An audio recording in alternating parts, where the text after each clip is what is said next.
দেখো বন্ধুরা, আমাদের গাছের শসা এই প্রথম আমি একটা শসা গাছ লাগিয়েছিলাম। একটা না, অনেক দানা দিয়েছিলাম। তো সেই গাছেই ফল হয়েছে।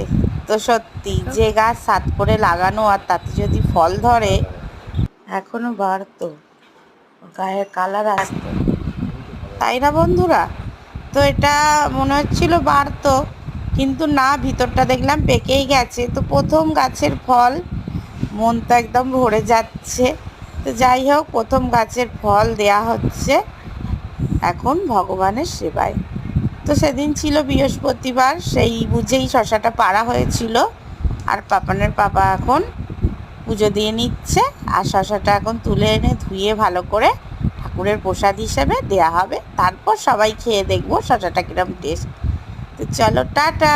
ভালো লাগলে একটা লাইক করে দিও।